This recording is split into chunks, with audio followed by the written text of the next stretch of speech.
इसके पहले वीडियो में हमने पुरुषवाचक सर्वनाम और उसके भेद देखे। अब हम उसके आगे जो सर्वनाम के अन्य भेद है उनको हम देखेंगे। सर्वनाम का हमारा दूसरा भेद है निश्चयवाचक सर्वनाम। जो सर्वनाम निकट या दूर की किसी वस्तु की ओर संकेत करे उसे निश्चयवाचक सर्वनाम कहते हैं। यानी जो सर्वनाम शब्द हमारे निकट यानी हमारे पास की कुछ वस्तु होती है या कोई दूर की वस्तु होती है तो उनके लिए जिन सर्वनामों का इस्तेमाल किया जाता है तो उन्हें क्या कहा जाता है, निश्चयवाचक सर्वनाम। और एक बात, निश्चयवाचक यानी वहाँ पे हमें निश्चितता से कंफर्म मालूम होता है तो वहाँ जो सर्वनाम का इस्तेमाल होता है तो उसे निश्चयवाचक सर्वनाम कहते हैं। जैसे कि यह लड़की है, वह पुस्तक है, ये हिरन है, वे बाहर गए हैं। तो इस प्रकार से यह लड़की है, हमें निश्चितता से यह मालूम हो रहा है, यह शब्द। उसके बाद वह पुस्तक है यानी हमें निश्चितता से कंफर्म मालूम है कि वह क्या है, पुस्तक ही है। ये हिरन है यानी हमें मालूम है कि यह क्या है, यह हिरन है। वे बाहर गए हैं यानी जो कोई भी व्यक्ति है वे क्या हुए हैं, बाहर गए, हमें निश्चितता से मालूम है। तो इन वाक्यों में यह, वह, ए, वे शब्द जो है यह निश्चयवाचक सर्वनाम शब्द है। यानी इस प्रकार से जहाँ हमें निश्चितता से यानी एक प्रकार से निश्चित मालूम होता है कि यह वही वस्तु है, यही शब्द है, यहाँ पे जिन सर्वनामों का इस्तेमाल किया जाता है तो उसे क्या कहा जाता है, निश्चयवाचक सर्वनाम। आगे का हमारा भेद है अनिश्चयवाचक सर्वनाम। जिस सर्वनाम से किसी निश्चित व्यक्ति या पदार्थ का बोध नहीं होता उसे अनिश्चयवाचक सर्वनाम कहते हैं। निश्चयवाचक में हमने देखा कि हमें निश्चितता से कंफर्म मालूम होता है कि यह वही व्यक्ति है, वही पदार्थ है। लेकिन अनिश्चयवाचक सर्वनाम में हमें निश्चितता से मालूम नहीं होता तो उसे क्या कहा जाता है, अनिश्चयवाचक सर्वनाम। जैसे बाहर कोई है, मुझे कुछ नहीं मिला।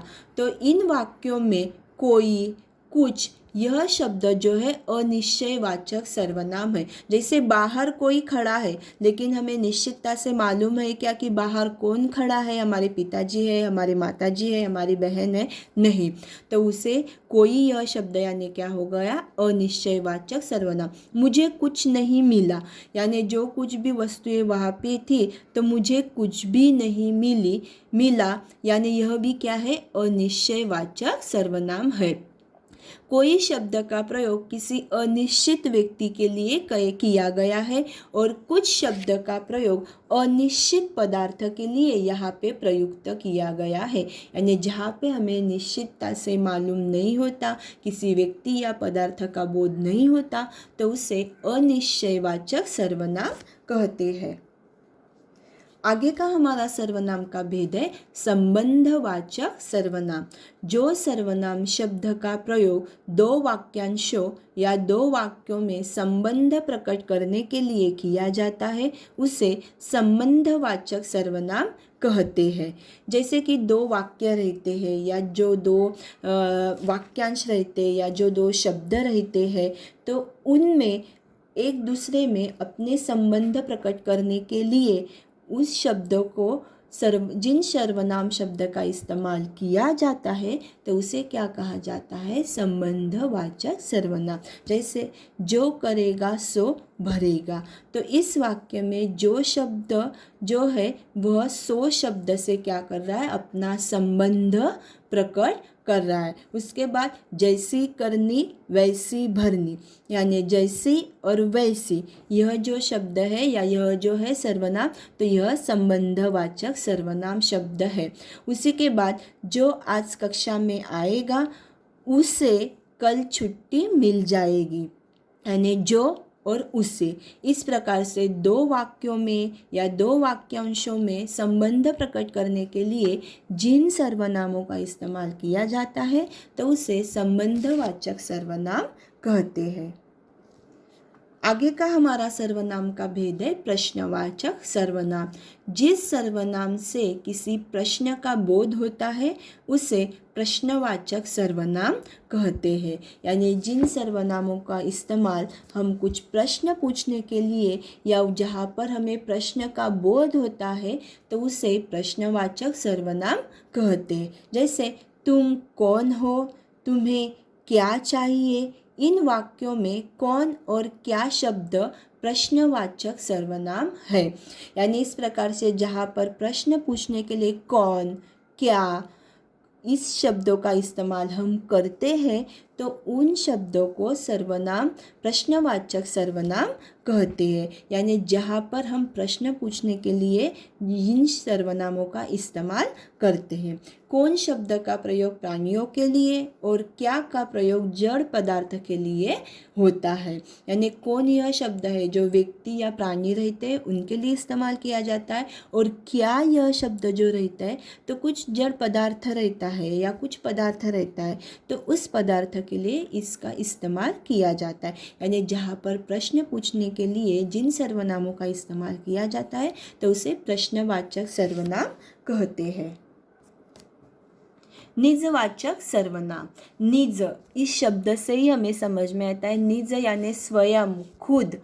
जो सर्वनाम तीनों पुरुषों उत्तम, मध्यम और अन्य में निजत्व का बोध कराता है उसे निजवाचक सर्वनाम कहते हैं। निजत्व यानी क्या कि खुद का, निजी जो रहता है तो उसका जहाँ पर हमें बोध कराता है तो उसे क्या कहा जाता है, निजवाचक सर्वनाम कहते हैं। निज यानी क्या कि स्वयं, खुद। मैं खुद लिख लूँगा, तुम अपने आप चले जाना, वह स्वयं गाड़ी चला सकती है। उपरयुक्त वाक्य में खुद, अपने आप और स्वयं शब्द निजवाचक सर्वनाम है। यानी खुद, अपने आप, स्वयं, यह सारे शब्द क्या किए कि अपने स्वयं के लिए, खुद के लिए इस्तेमाल किए गए हैं तो उसे क्या कहा जाता है, निजवाचक सर्वनाम। निजवाचक सर्वनाम यानी कि जहाँ पे स्वयं का, खुद का बोलने के लिए जिन सर्वनामों का इस्तेमाल होता है तो उसे निजवाचक सर्वनाम कहते हैं। तो आज हमने सर्वनाम जो है, सर्वनाम के एक एक जो भेद है, 6 भेद, तो उन 6 भेदों को हमने क्या किया है, एक एक करके पढ़ लिया है। अब जिस प्रकार से आपने संज्ञा जो था हमारा व्याकरण का भाग, तो उसके नोट्स आपने जिस प्रकार से अपने क्लास वर्क में, अपने वर्ग पुस्तिका में लिख लिए थे, उसी प्रकार से आपको सर्वनाम के नोट्स जो है वह भी आपको टॉप स्कूल द्वारा भेजे जाएंगे। आप अपने क्लास वर्क में, वर्ग पुस्तिका में उन्हें लिख लीजिएगा। धन्यवाद।